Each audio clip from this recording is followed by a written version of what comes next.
Hello, everyone. My name is Aiste Ramanauskaite, and I'm delighted to welcome you all today to the 15th UCARE webinar for you, which is all about bringing the scientifically based knowledge to the patient by the world-leading experts. And today we're diving into the insights about the diet, microbiome, and I often say that, and we'll repeat it again today. This is a truly unique concept, and I'm very grateful for the UCARE to be here today alongside with my very honorable colleagues, Professor Dr. Torsten Zuberbier and Dr. Melba Lucia Muñoz Roldan, joining us directly from Berlin. And Berlin today is reaching into the whole world because we have more than 234 participants connected from more than 63 countries. This wonderful turnout highlights just how important today's topic is. So everyone joining us, pull up a chair. We're about to dive into the fascinating relationship between diet, the microbiome, and CSU. This discussion today reflects what we as physicians see every day: growing interest in longevity, probiotics, prebiotics, supplements, immune system control. These are also the topic that's both patients look at on social media and we as a doctor encounter on a daily basis in our clinical practice. So today it's all about you and all of your questions. So please remember that your questions are very important and come at the forefront today. Please remember to find the Q&A box down below and put all of your questions, and I will make sure that we will get all of them answered. So without further ado, I am very excited about the upcoming presentation given by the Professor Zuberbier, and we will have him introduce us a little bit deeper with the scientific basis and dietary triggers for the CSU, and we'll see what more and new insights we can gain from it. So Professor, the floor is all yours. Thank you very much, Aiste. It's a wonderful introduction. I was thrilled when I saw your picture with 63 countries it was. I need that one. I need that one really to boast about Galen. Isn't it wonderful how far we have advanced? I will try to share my screen now. And luckily, I hope it works. Are you able to see this? Yes, of course, everything is great. That's great. So before I start, I have to give a conflict of interest. Well, actually, I'm a professor at Charité. I am working with companies, but my major conflict of interest, I want to support allergy sufferers. That's why I'm president of the Worldwide Network Galen, which I helped to bring it to life, 2004 already. I'm head of a foundation work, but really, for me, it's important to mention at this time also, in academia, if we want to really have success, we need to work together with companies. We need to see academia and the real scientific companies, research companies, rowing in one boat for the patient. Now, today, it's about food. It's about adverse reactions to food, and it's about you. No, actually, who are you? I know a little bit about you. You're some of you are patients, some of you are physicians, hopefully, and well, some of you might be just listening in because you're curious or you're relative. And I can tell you, everybody of you will profit from this presentation. What does it mean to have actually the interest in food in urticaria? A patient, well, maybe it's an option for you to do something. A physician, maybe it's an option to be more open-minded, listening to the patient. And, well, everybody else, maybe a researcher? Yes, go into further research. Now, delving a little bit into the topic, it's not food allergy we are talking about. It's the general concept of adverse reactions, which can be responsible maybe for urticaria, maybe for other symptoms like stomach problems, diarrhea, asthma, lung problems. And in allergy, we have the real allergic reactions, so-called type 1 to type 4. Type 1 is immediate. You eat something and your mouth swells up or you vomit. Then we've got the non-allergic, like enzyme defects. Everybody of you knows about lactose intolerance. People can't tolerate milk. You get diarrhea, maybe you get even tired. Not relevant in urticaria. It's only, never skin symptoms. But then we've got pseudoallergy as another possibility. And pseudoallergic, well, I'll talk about that a bit more later. That is mimicking the real allergic reaction, but it's not based on memory cells in the immune system. Normally, memory cells, it's like the police force remembering what to do next. Memory cells exist not in pseudoallergy, so it's not so far, so long. But then there are, well, interesting reactions, the detective work for the physician, mixed reactions, when there is a combination, food, exercise, pressure, excitement, other things. And last but not least, we also have some toxic reactions.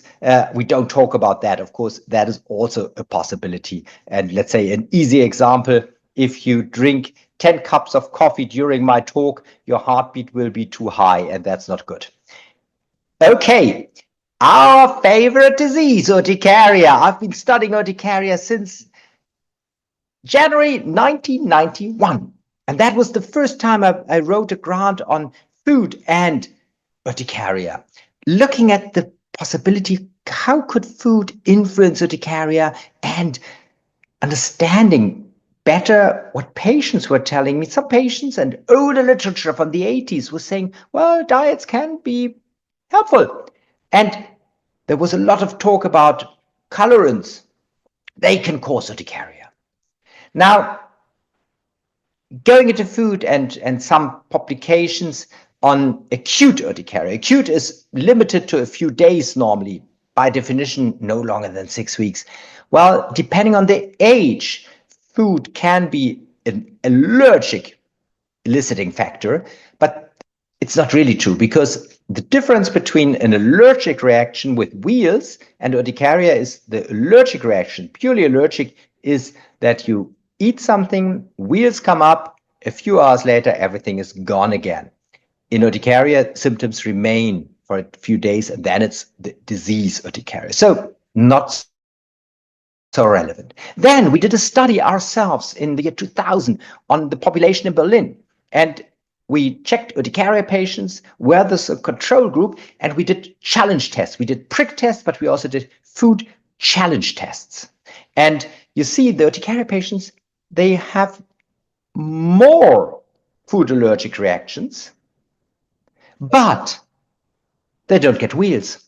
That means this is a typical comorbidity. The type 1 allergic, the allergic reaction, for instance, to against nuts or milk or whatever, people get, let's say, diarrhea, get vomiting, get other problems, but no hives. This means it is relevant to look at comorbidities. It may be, in some patients, even relevant to cause urticaria, but not really.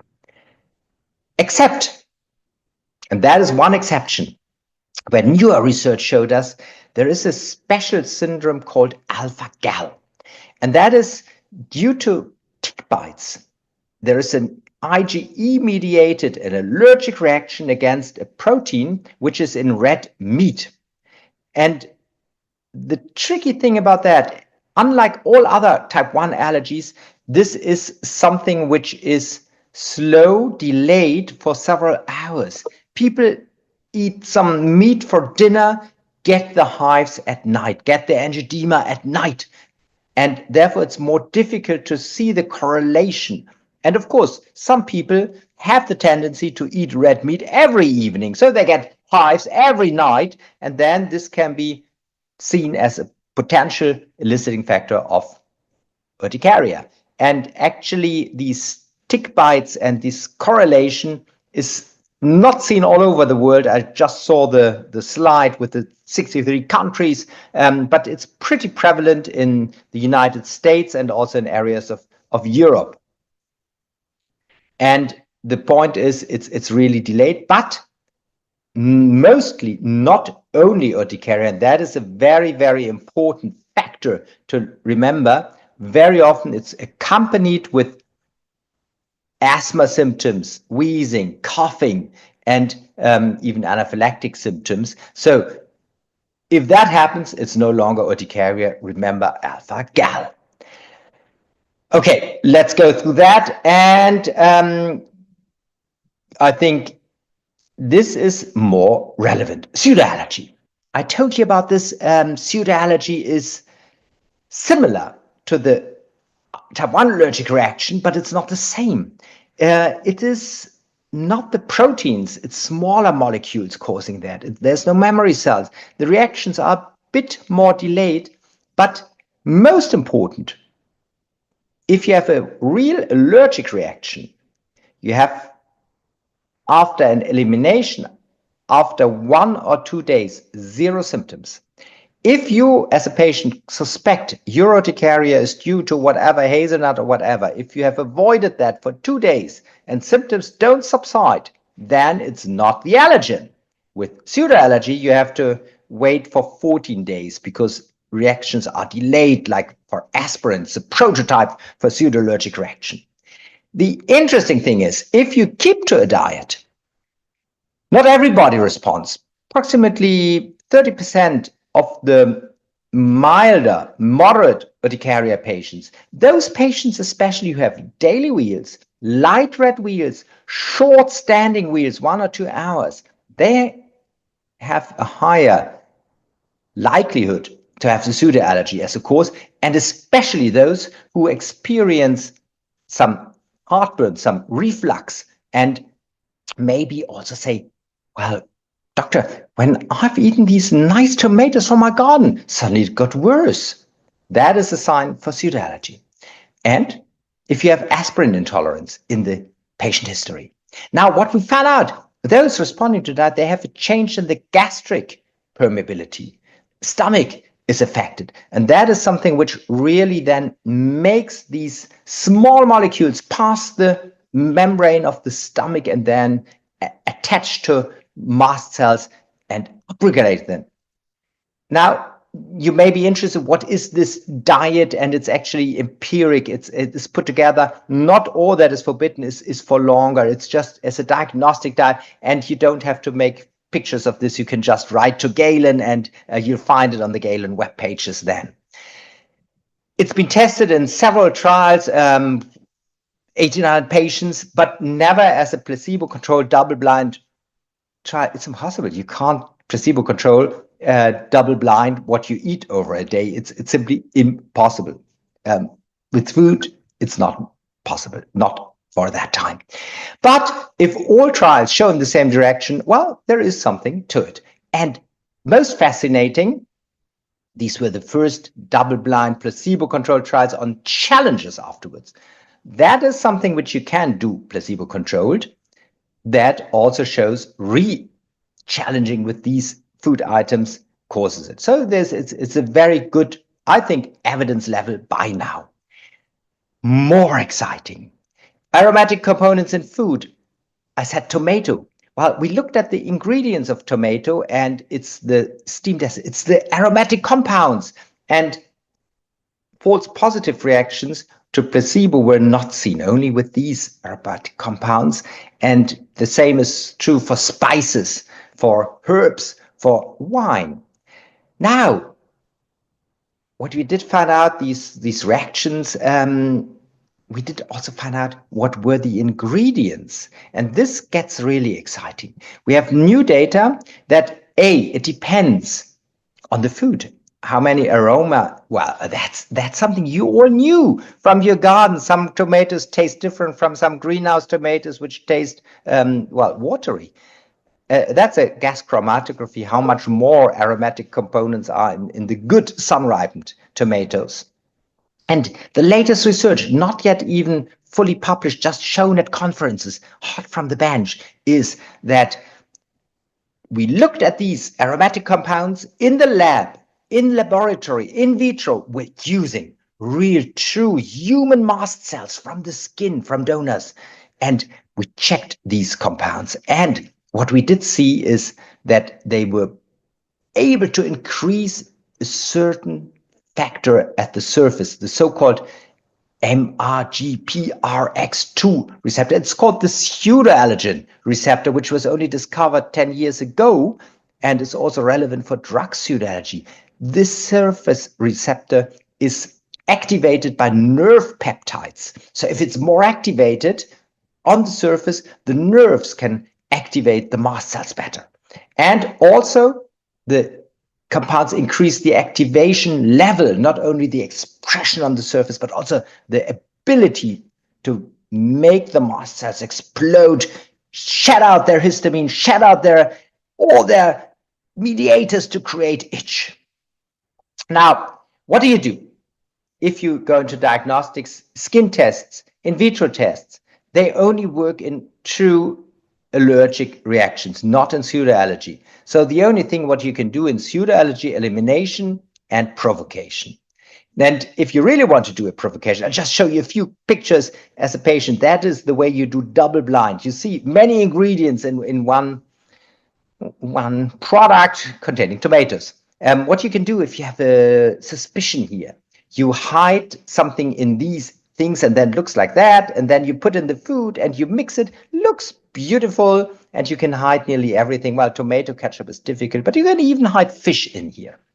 And then the patient eats and doesn't know is it placebo or real. So for spontaneous urticaria, type 1 allergy is a rare cause. Pseudoallergy can be relevant, but I don't want to stop here. A very short, brief, let's say, tour into chronic inducible urticaria. This is more easy. Cold urticaria. Cold urticaria, cold drinks can cause cold urticaria. Well, exercise-induced mast cell activation, a very hot topic, very interesting, because there are different forms. Cholinergic urticaria, aginergic urticaria, then we've got exercise-induced anaphylaxis, which is not urticaria, but can go with wheels. We've got cholinergic pruritus, erythema, and even more difficult, cholinergic cold urticaria. Wow.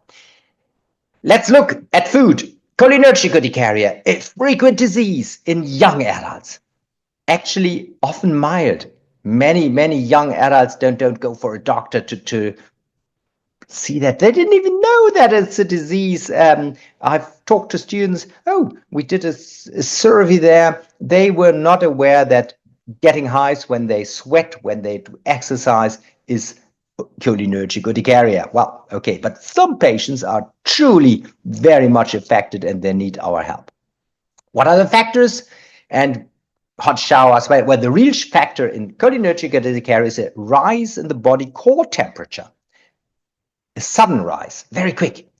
And of course, exercise can do it. Hot shower, hot bath, emotional distress. But down there, you also find spicy food. So that's certainly no allergy. It's just if you've ever eaten a nice chili from South America, Mexico, or wherever, you know how hot you can get. And just as a differential for you to know, there's also this so-called exercise-induced anaphylaxis, where then again a type 1 allergen, a real allergen, in combination with exercise or mental stress can cause these symptoms and also more. The difference is cholinergic urticaria, small wheals, exercise-induced larger wheals. Only after exercise, cholinergic urticaria. The real differentiation, a hot bath. If you're not sure, you put the patient into a hot bath and check the body core temperature. If it goes up by 1 degree Celsius, wheals come up, yes, cholinergic. In exercise-induced anaphylaxis, this would not happen. And what is it in exercise-induced urticaria, anaphylaxis? It's often what patients report, the mixture again of food and also other symptoms, just the exercise. It could happen, and then it gets a bit blurry to differentiate. Now, that would be the way to have it food independent, food dependent, specific or unspecific, because that makes it even a bit more difficult.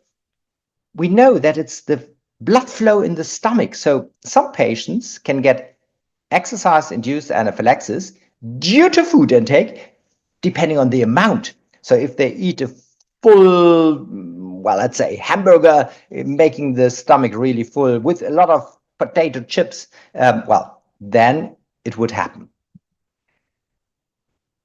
What is it? Well, we expect it's the stomach, which is really relevant. And what is the most frequent real allergen is wheat products. And this can be checked again in the blood. And I think we can go through that very quickly, but I just want to show you how complicated it is. If we have a patient where we need to differentiate and we have checked, no, it's not cholinergic urticaria, we do the blood tests for wheat protein, omega-6 gliadin, we do an exercise challenge without food, with a lot of eat, but only potato or rice with the suspected food, and potentially other cofactors to mimic something which activates the stomach mucosa like alcohol, so they get something to drink before that challenge. Now, coming to an end, if you read the literature, you might get confused. Well, it's difficult to read literature. Even if you're a scientist, you really have to look at the details. Very often you have different study populations, different subtypes, different approaches for the tests, different diets, durations, or different food allergens looked at. My advice is, don't get confused. Don't go too much on the internet. If you really have a question, well, that's why the Galen UCARE network is there. Address us, send us an email. And with that, I say, thank you very much. It's our logo from Charité, where we have this beautiful combination of the foundation work on the top, the university, a research institution called Fraunhofer, and of course, my beloved Galen network with the Urticaria UCARE network, which is all this about. Thank you so much for listening, and thank you, Aiste, for moderating. I do apologize that I have to leave after my talk for another appointment, but I hope I've made some of you listening to me to ambassadors to really promote the role, look at food in urticaria. Thank you, Torsten, so much for your time, and thank you for shedding a light on this topic. The webinar has been buzzing with questions, and the excitement about this topic was very, very high. So just using a few more minutes that we have left with you, I would gladly ask you a little bit more about the dietary recommendations for the patients that are having urticaria. So we have one question from the patient that was recommended by the dermatologist to go on the low histamine diet. What would be your approach in this strategy? And is that actually relevant for everyone? And especially the patients that are vegan or vegetarian, is that still relevant for the— Very quick, very short answer. A pure histamine low diet is not relevant mainly for urticaria, but the diet which we propose and which you can find on our internet pages is both pseudoallergen, low in pseudoallergens, and histamine at the same time. It's a diagnostic diet. It can be expanded very quickly. For instance, eggs are not allowed, but organic eggs can be eaten. We know that there won't be any antibiotics, colorants in there. So don't go for just a histamine low diet, rather try, if you want to try it out, do that, the combination. Mm-hmm. And there's also another question coming about the DAO impact of urticaria. So I interrupt you here, Aiste, I can't hear it. There are so many people really making unfair money with our urticaria patients. They do a lot of testings with so-called IgG tests, crap. Throw them in the bin. It's not ethical. They do a lot of testing with nutritions. DAO is an enzyme to degrade histamine, which is eaten in older food where bacteria degrade the food. The DAO levels are not clearly relevant for a diagnosis. If you really want to be sure if you've got histamine intolerance or not, you do a histamine challenge test. Drink histamine in the fluid and then see what happens. DAO is not relevant. And please, this is a real advice for any patient. Don't spend much money. Diagnostics are cheap in urticaria. Everyone paying to a doctor who wants then to give you natural supplements for $100 a month, that is not good. And the patients are truly, most of the time, very confused what treatment or what investigation they do have to go through, because the demand is high, and also what they can find on the market is from A to Z. It's a variability, it's huge. So when it comes to the modifications, the diet, how long does the patient have to stick to a diet to see if that actually has an impact on urticaria? Very important question. You need to stick to this diagnostic diets for 2 weeks, but strict. And that is very important. I can only advise to really write down everything you eat and specifically eat. Just don't write down muesli. That wouldn't help. We want to know the ingredients, and all prepared food, everything from the industry. It's very difficult to know what ingredients are in there, because not everything needs to be shown on the label, on the packaging. So better adhere for the diets. Go for that for a short 2 weeks. And then you know, either it helped or it didn't. If it didn't, hey, you're lucky. You don't have any restrictions. If it helped, hey, you're lucky again. But now you expand the diet day by day, writing down the urticaria activity score, how much wheals and itch you have. Yeah, that is a very, very good advice. And I hope that a lot of patients can take this as a take-home message. And one more question, when it comes to additional things to the nutrition, vitamin D is also a huge, huge topic. Does it have any influence, any correlation with the severity of urticaria, and how should the patients go around with this? Okay, very interesting. There is a scientific study, vitamin D supplement. And it really depends. Vitamin D has a function in the immune system. But if you have no vitamin deficiency, which normally in summer, everybody who's a bit exposed to the sun does not have. It depends. If you live in a hot country and you never leave home or air-conditioned places during the daylight, well, you may have it. It depends on your clothing. It depends on your habits. So it may be a relevant idea to check vitamin D levels, but just don't go for vitamin D supplementation if it's not necessary. Okay. And just before you leave, another one very, very highly discussed topic worldwide is gluten and its impact on the pro-inflammation and support of the inflammation in the body in general. Is there any type of connection? What do we know about the urticaria and gluten? Is that actually so evil, and should the patients with urticaria avoid it? It's a very, very interesting question leading over to Melba.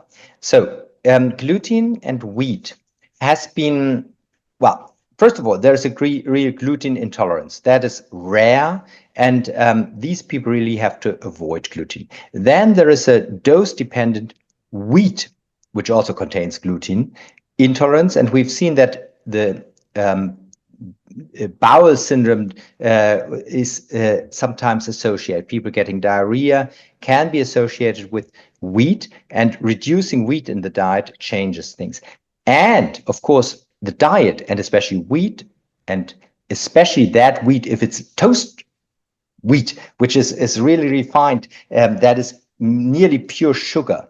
And if you have these white wheat products like croissants, toast, whatever, sandwiches, this may lead to a change in the gut microbiome. And this leads me to Melba, who will talk about the gut microbiome. It's a hot topic in allergy in general, in medicine in general. We learn more every month about that. And I'm really thrilled. I could keep on talking also about nanoplastics, microbiome, barrier disruption, all these things we do research on. But microbiome and urticaria, Melba is the one to talk about. Thank you so much for a great introduction, and I hope we'll have the opportunity to expand the topic. Thank you so much for your contribution today and for your work on this wonderful and exciting topic. And before we move on further to Melba's presentation, I will thank you, Torsten, first of all, and we'll remind all of our patients just to be active in the question box down below. I do know that sometimes the time is a little bit strict and we have to keep on moving, but all of your questions will be definitely answered. So no worries about that. And there are a lot of exciting things coming up. So before we move along, I just want to briefly mention that we put a lot of effort into providing the topics that matter to you. So if you have any ideas, any themes you would like us to cover to explore the topics that Torsten has just mentioned, please gladly let us know on the feedback form, scan this QR code and let us know how we're doing. Please also share how we are doing today. And if you don't want to miss out on anything, please be sure to subscribe to our newsletter.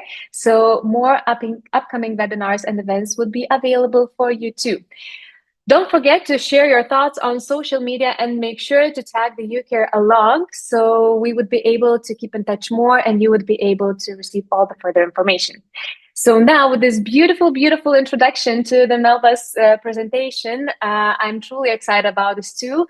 I know that not only patients, but also many of our colleagues are eager to hear a little bit more about this topic. So dear Melba, welcome first of all. And before we dive into the great world of microbiome, perhaps could you start by telling us how did you first become interested in this fascinating field of research? Yeah, hi, Aiste. Thank you very much for having me here in this webinar. I'm very happy to be able to talk a little bit about this interesting subject. Now more and more research has been performed trying to understand the pathogenesis of our favorite disease, which is urticaria.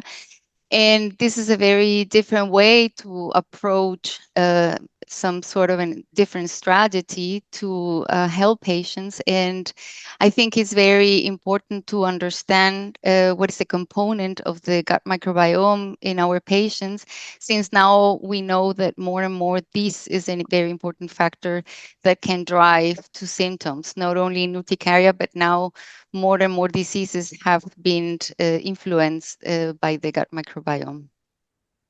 It's absolutely exciting and absolutely thrilling. So we cannot wait to hear your presentation. So please go ahead and thank you for being here today. Thank you very much. So now I'm going to share my screen. And I think you can see it now, right? Everything's perfect. Great. So again, thank you very much. Thank you for joining us in this late afternoon. I'm very happy to give you a brief overview about the gut microbiome and how we can come up with different strategies to help our patients. Here again, my conflict of interest. I also have worked with different companies, and in this particular case, I don't have any conflicts with this particular talk. So since the time we're born, we are colonized by several trillions of bacteria that cover our skin, our host environment interfaces. And for example, from the time of birth, we already can discriminate the microbiome from people that are born naturally. So these will be colonized by vaginal and fecal bacteria, but if you are born by a C-section, then you will be colonized by the skin of our bacteria from the skin of your mother. So, and from then on, many different factors will drive and instruct the differences in the gut microbiome. Now, we now more and more know that there is a bidirectional relationship between the gut microbiome and the skin. We know that there is a so-called healthy gut, and a healthy gut will drive or will lead to a healthy skin. I just wanted to point out, we are talking about the gut microbiome in this talk, but of course the microbiome is not only in the gut, it's in the skin, it's in all these different places where the body interacts with the environment. But for our favorite disease, urticaria, there is a good relationship with particularly the gut microbiome. So that's why I just wanted to point out. So the gut microbiome is also different in the different cavities. So from the oral cavity to the anus, we have different bacteria, and some of them are more abundant. It could be depending on the pH in these different places. And what we know now is that a gut microbiome that is healthy has to be rich, has to be diverse. And the gut microbiome is not only important in the homeostasis, meaning in keeping all these physiological functions in the human being, but is very important to instruct the immune system. So really early on, the gut microbiome will set the basis of a very important instruction for the immune response. So we know now that an imbalance or the loss of diversity in the gut microbiome is what drives many different diseases, is what we call now dysbiosis, and has been now related to gastrointestinal, cardiovascular, liver diseases, but also obesity, cancer, metabolic syndrome. And of course, now we also recognize that the gut microbiome is important for driving symptoms in urticaria.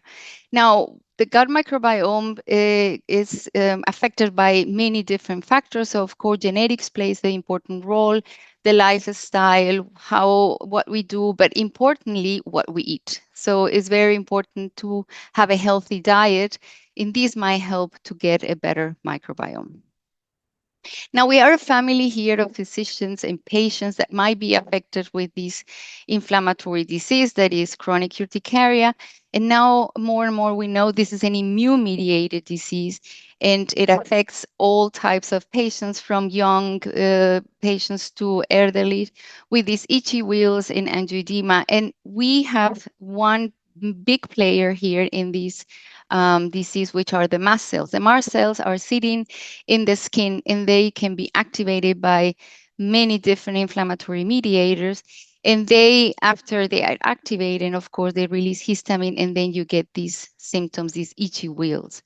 Now, the gut microbiome is quite important modulating the activation of our mast cells. So you would imagine, how come in the skin, and how is the connection from the skin and with the gut? So imagine the gut microbiome will drive different responses. For example, depending on what we have, what kind of microbiome you have, you will have a different barrier dysfunction or an increased permeability, changes in the pH. And so this bacterial content, all these different mediators can go into the bloodstream. And now they modulate different cells, not only these important cells, the mast cells, but also other cells that interact with mast cells. And then from the blood into the skin, then all these mediators can activate the mast cells, and then we get the wheals, the itch, and the swellings. So as I say, now we recognize the importance of the gut microbiome in urticaria, and there are many different groups that have been interested in assessing what is the components of the gut microbiome in our patients. And just as a general overview, so we have many different studies that have characterized the gut microbiome using the 16S RNA sequencing. And so you can imagine there are different classifications of bacteria. The big group are the phylum, and then you go down class, order, family, genus, and species. And then the strain is the most fine dissected form of the microbiome that you can get, and you can get this only with a very special technique that is called shotgun metagenomics. And most of the studies that I'm going to show you here have been performed with an RNA sequencing. So just to give you an idea, we have here just a picture of seeing many different species bacteria, and now in many diseases, you can characterize the gut microbiome, and here you see different components. And in the healthy microbiome, for example, you see in green an abundant levels of these particular bacteria, which is very low in the Crohn's patients here at the bottom. And like this, we can study the content of the gut microbiome, not only in Crohn's disease, but now also in urticaria. So this is what some groups have done, and we also collaborated with a group in China where we assessed the microbiome of our patients. And again, as we already have seen in other reports, this diversity that you can measure here with two different analyses, looking at the species richness and the relative abundance. In red, the gut microbiome of patients was significantly reduced. And interestingly, the content of the gut microbiome in the patients have higher levels of opportunistic pathogens. Here, these are two different names that were found in patients, Klebsiella pneumoniae and E. coli. These are known pathogens, and they were abundantly found in the patients compared to the controls. Now, these opportunistic pathogen, or these particular pathogens that you see more abundantly found in patients with urticaria, they also correlate with high levels of LPS. LPS is lipopolysaccharide. This is a particular and very inflammatory molecule that is in the membrane of these bacteria, particularly in the gram-negative bacteria. And patients with urticaria have higher levels of these lipopolysaccharide. Now, another important term that when we talk about the gut microbiome, we have to talk about short-chain fatty acids. These are products from the fermentation of different fiber that we eat that are fermented by the gut microbiome. That's why it's very important to have these species that are able to produce these short-chain fatty acids, because particularly these acetate, butyrate, propionate, but there are also many other ones.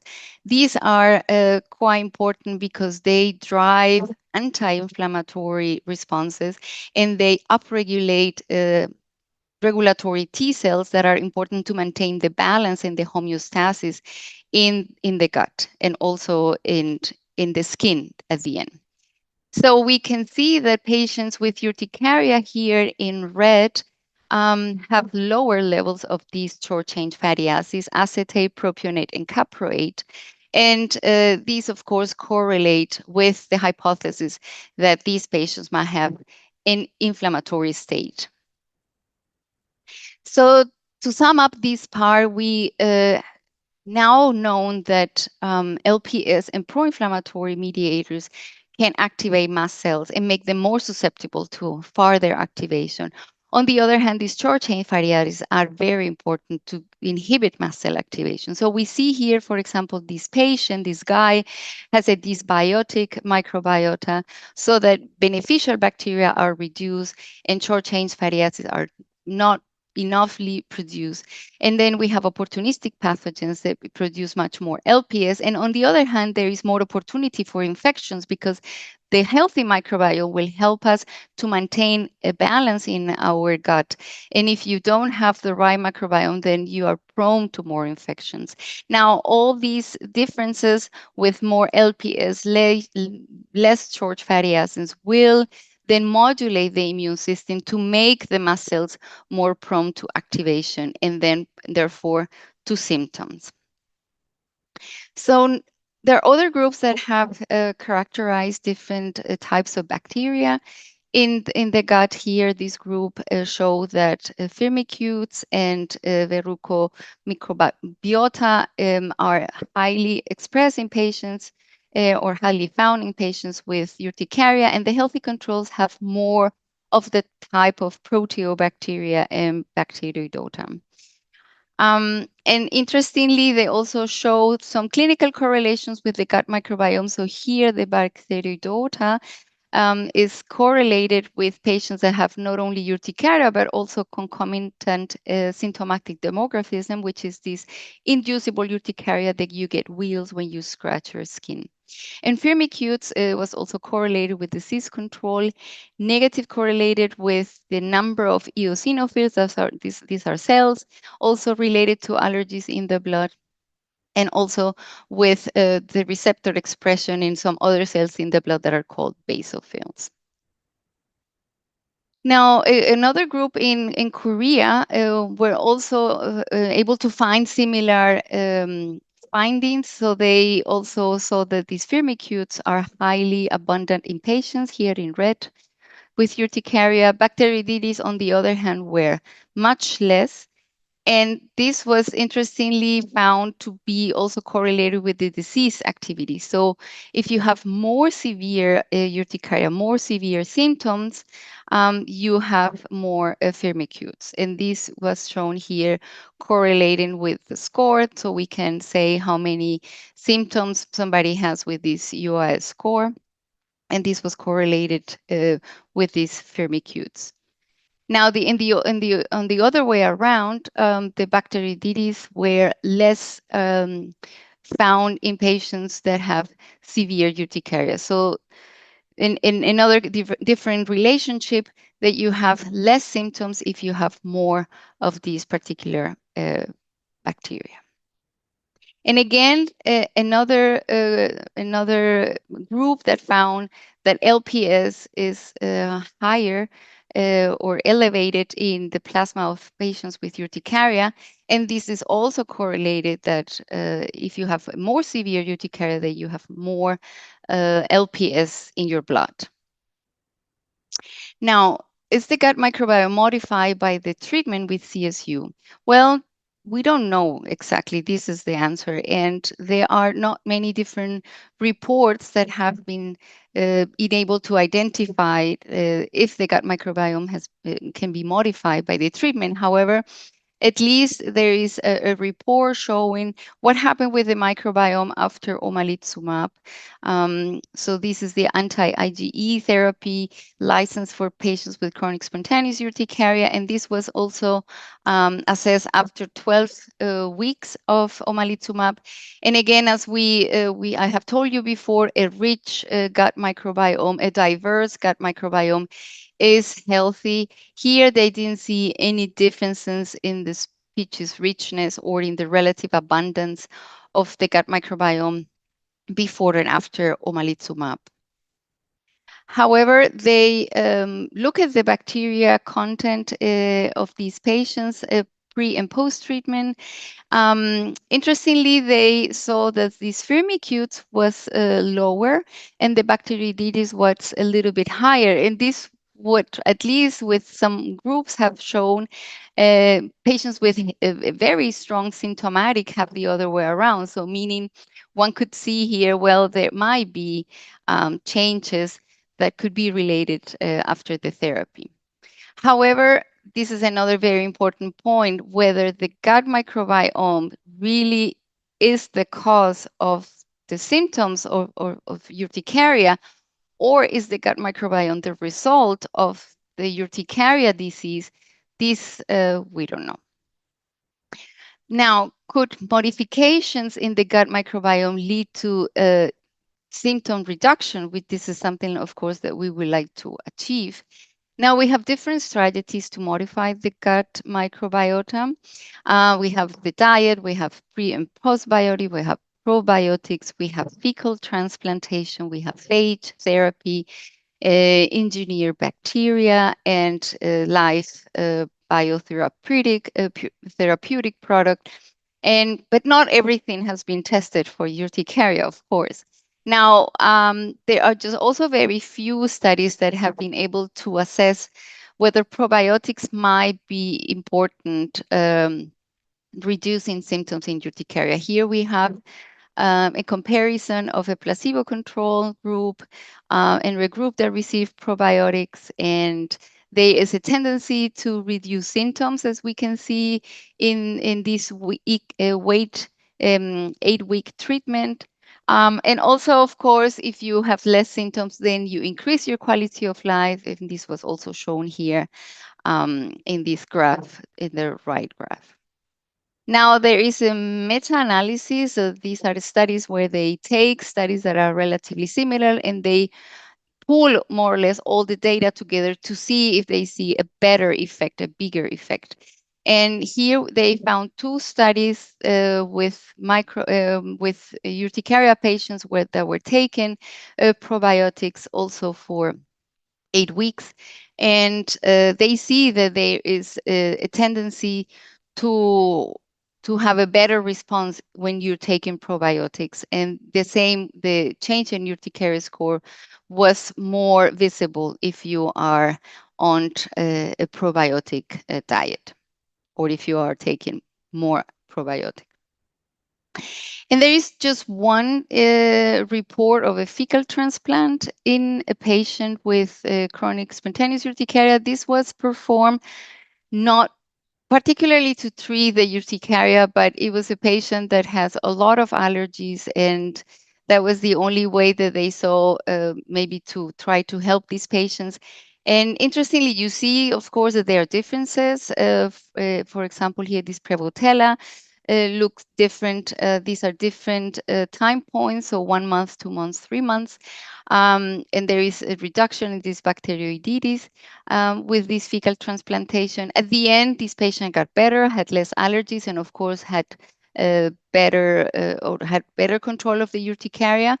But we don't know. This is just one single report. It's just interestingly, and maybe in the near future, we could be thinking of some sort of a strategy to treat our patients like this. Now, in summary, we can say that the gut microbiome can be modified, and we can actively change that by the way we eat. So very important to have good fiber in our everyday food. Some fermented food can improve our gut microbiome. The polyphenols, of course, yeah, that's a difference, because here urticaria patients are usually sensitive to red wine. So in this case, this might have to be tested, but protein is also quite important. And all these westernized diets, so chips and sugar and cokes or beverages, these, of course, lead to pro-inflammatory bacteria, and therefore these two differences in the diet can increase and can help to keep the balance in the functions of the immune system, and therefore we can imagine we can reduce symptoms having a more healthy bacteria. Now, tips for a healthy microbiome, as I said, to have a diverse microbiome, you should eat more fruits, vegetables. Fiber is very important to have more short chain fatty acids, yogurt, low-fat cheese, fish. And then, of course, because of the polyphenols, maybe these beverages in some other people that are able to take them are also something that you can have in your diet.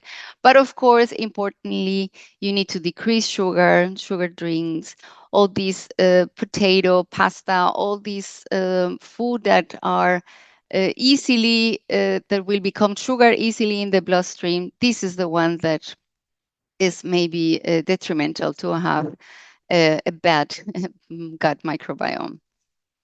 Now, as a conclusion, I think it is now very importantly shown that the microbiota plays a crucial role in health and disease. And yeah, the microbiota is not only bacteria. We talk a lot about bacteria because these are the ones that we know the most and we can study the most. But of course, we don't know what's happening with the parasites, so fungi, viruses, and other microorganisms that are part of the microbiome. Dysbiosis is, of course, one important factor that might drive symptoms in urticaria.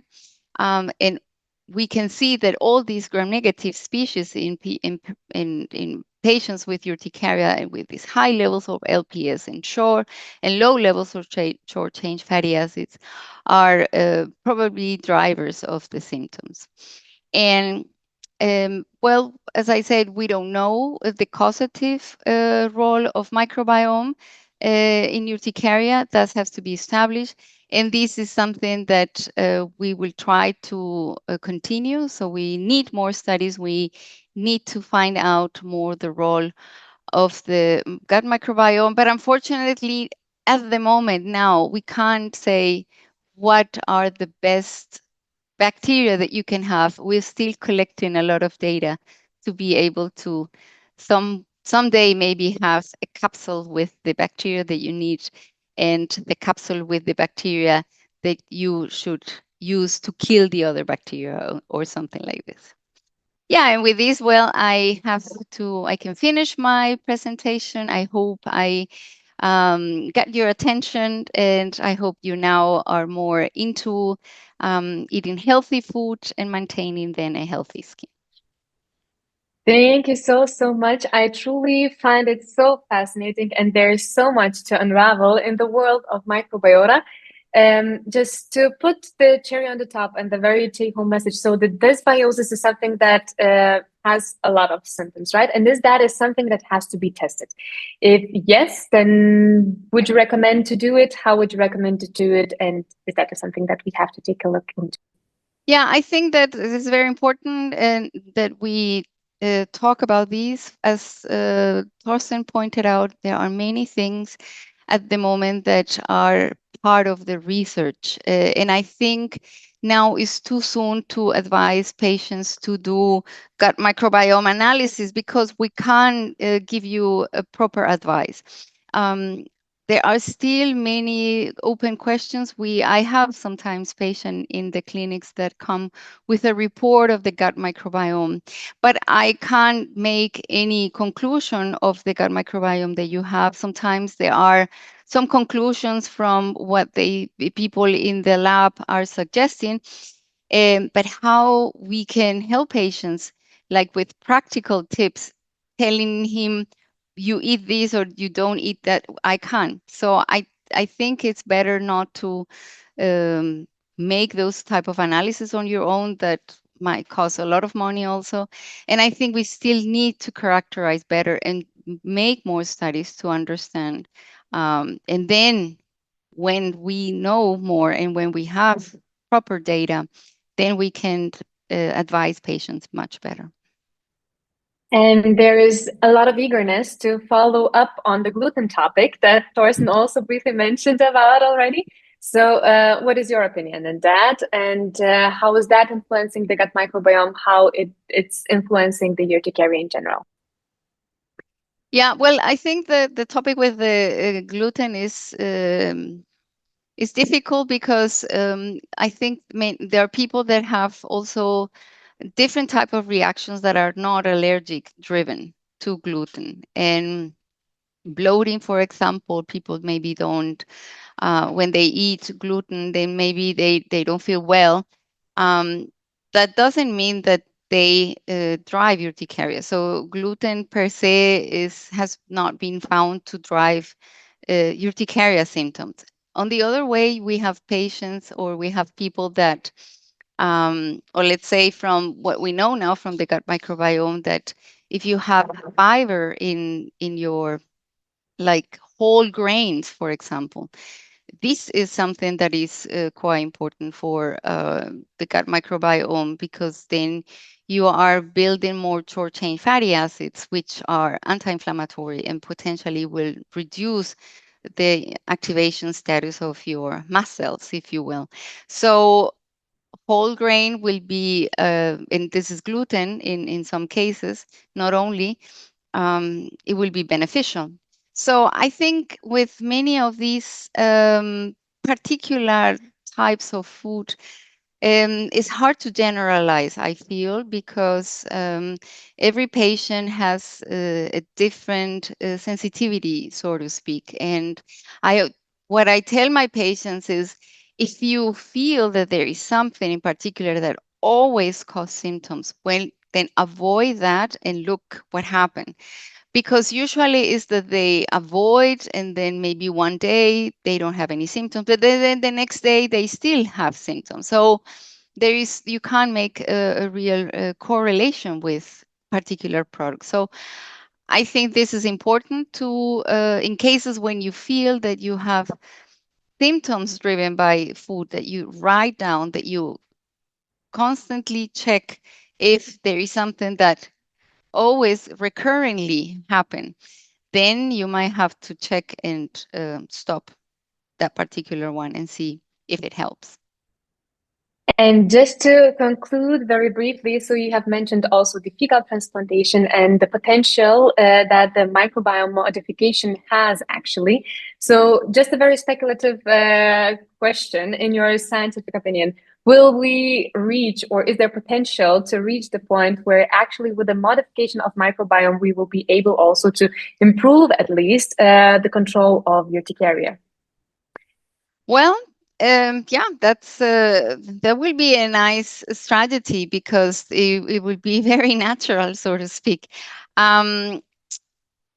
This is something that is something that potentially can be a possible strategy. You will have to then apply this this fecal transplantation, namely as a capsule or or as a solution, or I don't know exactly how they are doing it at the moment, but if you do these regularly, then you might have to sample if the gut microbiome changes, and then if this helps for patients to reduce their symptoms, why not?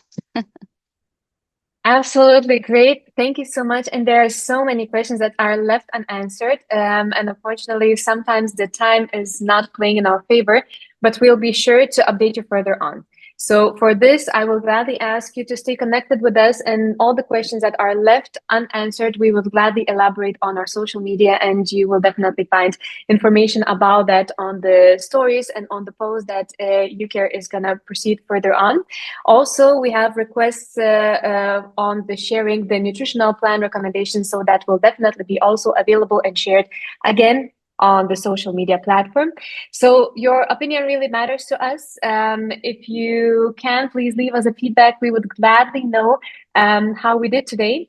And before we say our final goodbyes, I just want to highlight the new initiative, the We See You initiative, where advocacy for you and your family is the top priority. So please feel free to check them out and support their work. Maybe that will be something that we'll be able to support on your daily basis. Of course, a hearty thank you for spending your time with us today. We're sincerely grateful, and we hope that it was fruitful and inspiring. We can't wait to see you on September 30th for the upcoming webinar of the UCARE for You, where we discuss about the unmet needs and current clinical trials happening in the field of urticaria. So if you don't want to miss out on any upcoming webinars, please make sure to subscribe to our newsletter. And we thank you once again. Biggest thanks to all the brilliant panelists today, to you, to the wonderful participants. Your questions, again, are very, very important for us, and you'll be able to reach out to us at any point. Thank you so much, and have a lovely day further on.